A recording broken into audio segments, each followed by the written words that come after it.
everyone and welcome back to my channel, Beth Chats Books. Now today's video is going to be my May wrap up. So I had a bit of a mixed month. I had some fantastic books that I read and then some not so good that I read. So I can't remember how many I read and one was a DNF, so I'm not going to give you any promising number on that, but let's just get straight stuck into it. So the first book I want to tell you that I read this month was Sherlock Holmes, The Sign of Four, and this was narrated by Stephen Fry, and I gave this overall 3 stars. It was very similar to the first Sherlock Holmes, The Study in Scarlet, which I also listened to Stephen Fry narrate a few months back now. It was a very similar plot. It was kind of repetitive in the sense that I'm a little bit bored of Dr. Watson, pardon my French, but kind of up Sherlock's arse all the time. He must have his own compartment there. It gets a little bit repetitive how he's, oh, this guy's fabulous. It was slightly different in the sense that the beginning of the book starts with Sherlock in a bit of a drug funk. And so that was a bit different. But the whole premise was the same. He got bored, then a new opportunity arose for him to use his brain and figure something out. We don't know how he did it till the end, where he does this really long, drawn-out explanation of how he got all the clues. So I know that the next part is a collection of short stories, I believe, because I've got the audiobook that's got all of the collection. So I'm pacing myself. I thought I'd take a bit of a Sherlock break. But next time I think it's a series of short stories, so it might be easier. I've enjoyed it, but I only gave it a 3 stars because it was very repetitive to the first. It didn't really add that much. I would recommend it if you enjoy Sherlock and you actually want to go through the entire collection. But, you know, it didn't rock my world as such. And then the next 2 books I want to talk about are Doris and Indisputably Doris by Charles Heathcote. Now, I've changed my opinion since I gave this review and I'm giving them both 5 stars because when I look back, they were laugh out loud funny. So Our Doris is the first one and Indisputably Doris is the second one. I've been in contact with Charles since and he said a 3rd one is going to be on its way eventually, which makes me super excited. I just wanted to take this moment to send a little message to Charles via my mother, who as soon as I finished these, I gave them to her, I put them in her hand. I said to her, you will absolutely adore these. You need to go and read them. So she read them in about 2 days, like I did. And she wanted me to pass a message on specifically to Charles. So if you're watching this, Charles, here's the spiel. I'm going in. So she said that she really loves these stories. They made her laugh out loud. She had family that lived in Macclesfield before I was born. And she said that it really encapsulates the place very well. She read your introduction at the beginning where you said you rarely leave Macclesfield and she thought that was absolutely hilarious. My mum does that kind of really loud snorty laugh and she said she was snort laughing all the way through. She really loved Doris and our Harold and she's even more excited than I am for the next book coming out. She said she really wanted to raise awareness for this series because she thinks it's fantastic. She was so pleased she read it and she really just wanted to sing your praises. So I know you said in your cover letter to me that your mum likes the book, so now I can pass on to you that my mum bloody loves your books. So for anybody who didn't know, this is about Doris, who's kind of an elderly lady and she's with her husband Harold, and she belongs to the committee, the Partridge News Committee, and she keeps having rivals throughout the 2 books who try and upstage her. She does some hilarious things to try and get her way to the top. She drives Harold insane, so he often has to go for a beer at the local pub. She gets into all kinds of scrapes. There's a bake sale plotline where they end up just throwing cakes at each other. She has loads of arch enemies who try and upstage her or they try and ruin things for her. It's absolutely hilarious. Our Doris is a character you've met before with other people. It's a very laugh out loud, quintessentially British, quintessentially northern humour. It's just fantastic, and if any of you haven't bothered to go and read these, just go and do it because I honestly think they are fantastic. And I was so pleased that when I did the review of this book, a lot of people commented down below that said that this really encouraged them to purchase this. So I'm so pleased that Charles is getting the recognition that he really, really, really, really, really deserves. So I'm going to link his channel down below, and I'm going to link these books down below, and I just encourage you to go and check him out. He's a booktuber, but he wrote these books. They're fantastic. Go, go, go check it out. That's all I have to say. And then the next book I want to talk about, I listened to an audiobook. I believe Ian Lynch was the narrator of this, and that was The Scarlet Letter by Nathaniel Hawthorne. Now, I listened to this because the Keep It Classic Book Club on Twitter were reading it this month. So I'll link it down below, and I wanted to join in. So I don't know if there's been any discussions very recently. I've been keeping updated with the Twitter page, and so far I haven't seen any discussions be made yet. So basically I enjoyed the book as a whole, but I am only giving it 3 stars because it became very long-winded. So I had the unabridged version, and I don't know whether that made it more tedious to read. I thought the premise was really interesting, but I think it goes very heavy and exhausts the avenue of religion and sin and this embodiment of the Scarlet Letter, and how the other guilty party in the act doesn't have the Scarlet Letter, but it kind of uses this symbolism of almost this scarring that isn't a Scarlet Letter but is almost burnt on his breast as well. It talks about his demise. There's a lot of heavy exploration of religion. I know it's a very old book, and so religion plays a massive part in how people live their lives then. And I found some bits of it interesting, but some bits were kind of long-winded. I didn't like the premise of the child who was born out of the adultery, which meant that Hester Prynne had to wear the Scarlet Letter. I didn't like that she was almost a demonic child until the other party admitted his guilt, and then she became loving and affectionate. I didn't think that was particularly interesting. I know the device was meant to be to suggest how sins can affect people, and if they are born out of sin, how that affects their temperament.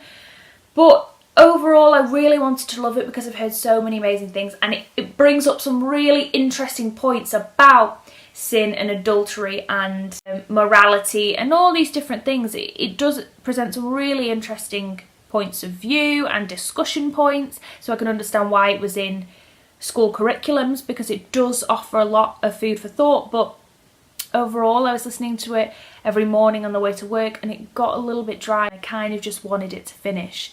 So I'm having a bit of an issue with audiobooks at the moment. I've tried fiction instead of non-fiction, and I'm not finding those books that I'm so excited to continue listening on the way to work. So I need to find an audiobook. So if anybody can recommend me an audiobook, whether it's fiction or non-fiction, a thriller, something different that you would highly recommend I listen to on audiobook, could you please give me some recommendations down below in the comments, because I have a Audible credit that I want to use, and I need to get my audiobooks on the go, feeling good, getting into them, and at the moment I'm just not. So there's that one. And then the next one I want to tell you about is Miss Pettigrew Lives for a Day by Winifred Watson. Now, I read this while I was in Cornwall, and I took this everywhere with me, and I managed to read this on the journey down from Southampton to Cornwall, and I gave this five stars. It was absolutely fantastic. Now, it's a very simplistic plot. Miss Pettigrew applies for a job, and she has an interview, and she goes to this person's house, and it's never brought up. She's about to tell the lady, you know, I'm here for the job position, and loads of ridiculous and farcical things keep happening, which gets in her way. She ends up spending the entire day with the lady that she was meant to just apply for a job with, and they go on all kinds of adventures. It's one of these beautiful girly reads that it's the absolute dawn of chick lit is what I would say. It's the beginning of chick lit. It's just fantastic. It's farcical, it's romantic, there's debauchery in it, there's scandal in it, and it's just such a pleasurable read. It is a one sitting kind of read. It's a one day kind of story, and I shouldn't really love it as much because it's a very simplistic device that's used, but I just bloody loved it. I'm not a massive fan of chick lit as a whole. I love Bridget Jones' Diary and those kind of things, but this is a massive advocator for, even if you don't like chick lit, you'll enjoy it.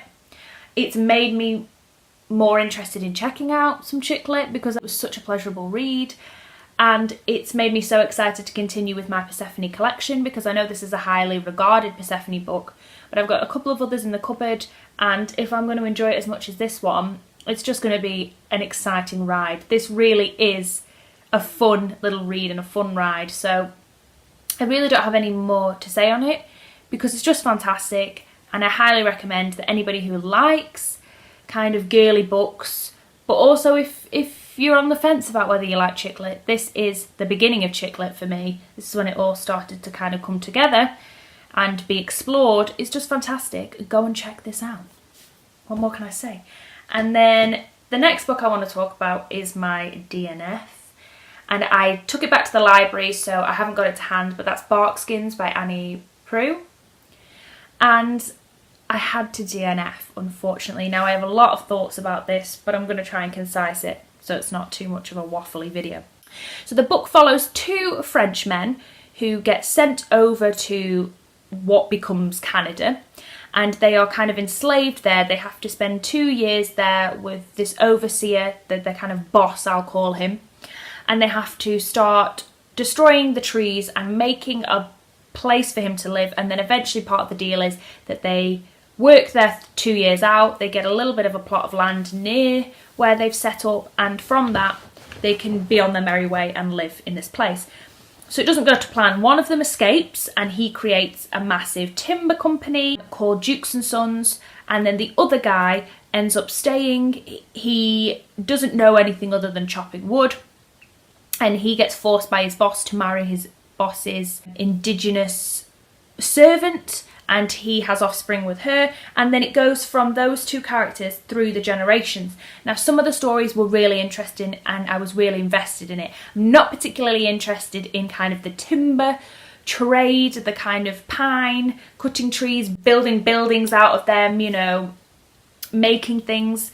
But what was interesting is the colonisation of that piece of land. It also talks about a bit of American landscape in Maine where it starts to become big imports and it's big business. But I was very interested in how Canada gets cut up by the French areas, and then England becomes involved and they want a lot of timber for their navy, and how all these influx of people come in. I was really interested in how the indigenous people kind of coped because their landscape was being destroyed, and a lot of them ended up breeding with the French, and that led to them kind of losing their identity. And those bits in the book where a lot of the characters who came from the Cell side, I want to say Cell family, which is the French man, and how as they started the generations further along, they felt guilt about the destruction of their great-grandmothers or their mother, the indigenous tribes' homeland, and how that was getting destroyed,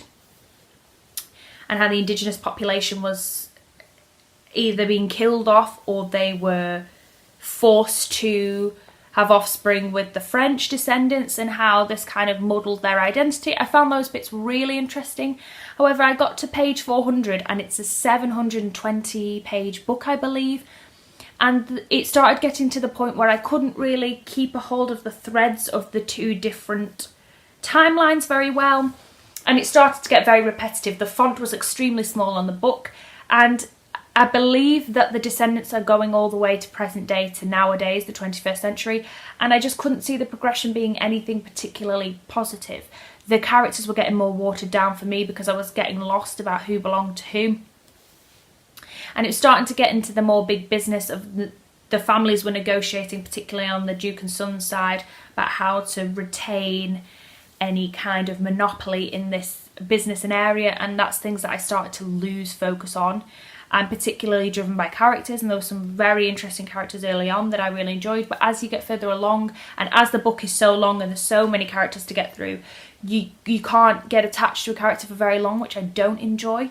The plot was kind of stiff at the particular moment when I decided to stop reading. It was just focused around the American Maine area, and there wasn't any development and growth. It started off on the strong foot that I had the feeling when I first started Homegoing by Jan Nassi, but it lost that thread. I think Jan Nassi perfectly knew in the book when enough was enough, when people were going to get bored of characters, and that ended at the right place. This book, I felt, lost all its threading, and unfortunately I DNF'd. So I would love to know if anybody finished it and enjoyed it, if anybody else attempted to read it and DNF'd it as well. I really think Annie should have just cut it at the 300-page mark and it would have been perfect. It just went on for far too long in my opinion.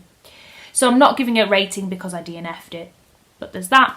And then the last two books that I want to talk about is Harry Potter and the Philosopher's Stone and Harry Potter and the Chamber of Secrets by J.K. Rowling. Now I've recently started rereading and I need to talk to Cortagonist because we were meant to be rereading these together, and sorry, I've read the first two, but we can very much continue if you would like. So have a conversation with me in the comments down below and we'll discuss. But aside from that, I wanted to reread these. I've been playing the game, I've mentioned this previously before, I've been playing the Harry Potter mystery game and it made me nostalgic, so I wanted to reread. I'm really glad I chose to reread these this month because after Barkskins I was a bit frustrated and disappointed, and these were perfect comfort reads. So I gave both of them 4 out of 5 stars because they're very similar to me, because these are the first 2 books where we get to meet the characters. Everything's kind of nostalgic and warm, even though there's some kind of scary developments towards the end of both books. It's cuddly, it reminds me of my childhood, it's fantastic, whereas after this point is when I believe that Harry Potter starts getting a little bit more darker, a little bit more teen fiction, adulty, less children's books then. This is when they're all cuddly, and it always makes me think of the roaring fire in the Great Hall and Christmas and warm and lovely. And I always loved The Chamber of Secrets when I was younger. That was my favourite film when I was younger because I loved the drama, I loved Moaning Myrtle, I loved the snakes, and when we find out he's a parcel mouth and can talk to the snakes, and I loved the flying car, I loved the Forbidden Forest kind of things. And the second book we really get introduced to way more of what Hogwarts has to offer. The first one, it's all about the Hogwarts building and the secret passages, a little bit I feel, and then in the second one it's more about discovering what Hogwarts has to offer outside of the building and more about secrets, and it's the first kind of introduction that we get to a kind of Horcrux, so things start getting a bit meatier, whereas the first book I felt was more about the lessons and the landscape and the Quidditch and things like that. So it really comes into its own in the second one, but these are the last cuddly reads I feel like. So I've really enjoyed these. It was really nice to get reading them again, and I can't wait to go on to The Prisoner of Azkaban because that's also one of my favourite books / films. It's hard to decide. When I was a child, Chamber of Secrets was my favourite film, and I think Prisoner of Azkaban is one of my favourite books because it starts getting meatier, but I think my current favourite film for the Harry Potter series is Goblet of Fire because I love the scene at the end where they're in the hedge, and it's very sad, but it's my most memorable of all the films. So anyway, ramble over. Those are what I read in the month of May. I'd love to know what you guys were reading in the month of May, so please leave me a comment in the comment section down below so we can talk about what you've been reading and what you've been enjoying this month. But thank you guys so much for watching. I'll be back very soon with a brand new video.